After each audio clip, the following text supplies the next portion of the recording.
Hello, this is Todd Luck, and Solomon Kane is a character from Robert E. Howard, who created Conan and Cole. And so Solomon Kane is this Puritan adventurer who wanders the land fighting evil and righting wrongs.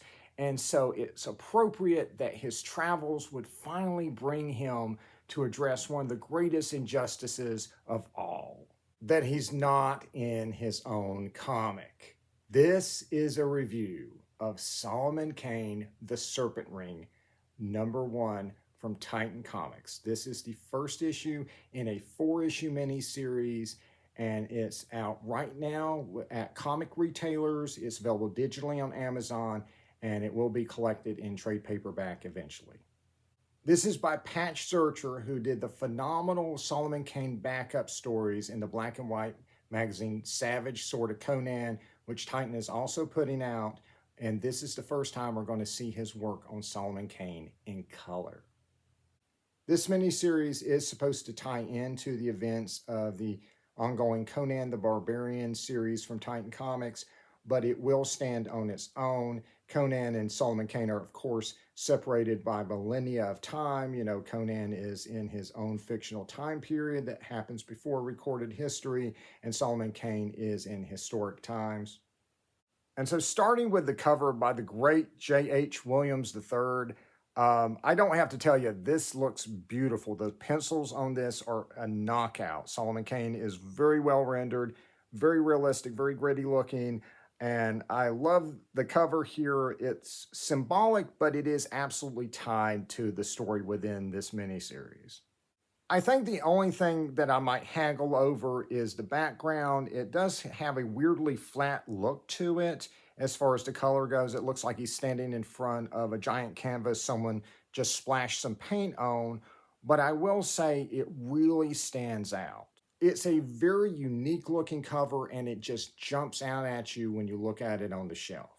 But as usual, you have a plethora of covers to choose from. There's tons of variant covers. You've got one from Mike Mignola, there's one from Zurcher himself, and others from very talented people. They all look great. You can't go wrong.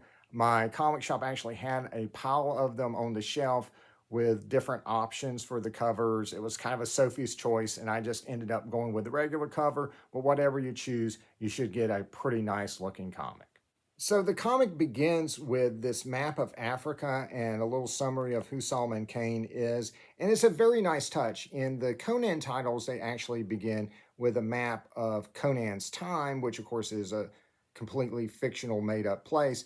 Of course, Africa and Europe are a little bit more familiar to us, but they were very different. You know, all the countries were different and the places were different back then. So it's a very nice touch to have this in there. And then the story begins with this wonderfully shadowy, ominous prologue in Africa, followed by this incredible battle at sea where Solomon Kane is earning some pay as a corsair. And during the battle, he's actually contemplating the morality of what he's doing. It perfectly captures the character. And then after that, of course, he goes ashore and goes on a quest through Europe to deliver something to somebody. And it's kind of mysterious, but we get some tantalizing hints at what's going on. And yes, there is some supernatural evil involved. This miniseries is Solomon Kane at his most badass. Zurcher perfectly captures this character, and he is spot on in the dialogue and the rendering. This artwork is drawn, inked, and colored by Zurcher. He does a great job with the ominous, shadowy scenes, but he does an equally great job when it's broad daylight, and the artwork here is beautifully rendered. The coloring is beautiful. It is just a sight to behold. But what really strikes me is the thought and the storytelling that is in this artwork. Every single character design, every single face of a character tells you a story. As do the backgrounds. The establishing shots are gorgeous, and the backgrounds of just when people are walking around or in their house are so well thought out and so well researched. This is world building through comic art. This is what I was praising Jeff Isherwood over on Savage Sword for, but And unlike that, where he was creating a fictional world for Jason Aaron's story, this is historical times, right? This feels exquisitely researched. Every single line that is drawn, every single word in the script just feels like it was researched and is very well done here.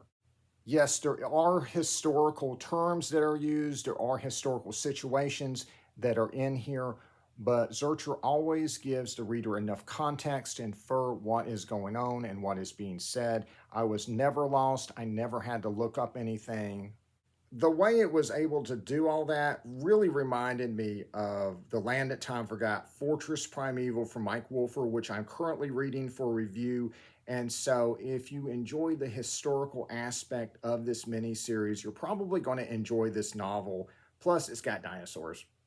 So anyway, this first issue really blew me away.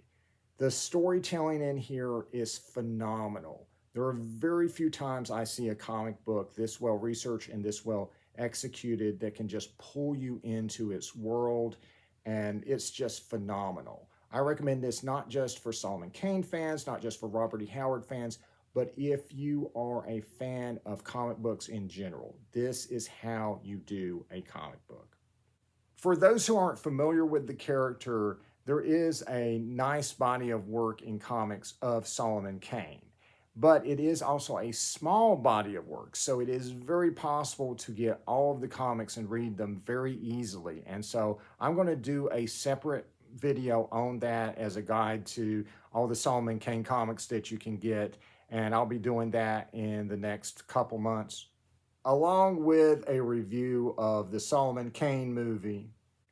And of course, when this miniseries wraps up, I will be doing a review of all 4 issues of Solomon Kane, The Serpent Ring. And I've got a ton of other videos coming. Everything I've ever covered is happening at one time. I got Edgar Rice Burroughs stuff. I got the Phantom video game. The Cellverse finally has its first animated series. So I got tons of stuff coming up. So like and subscribe for more videos. And until next time, see ya.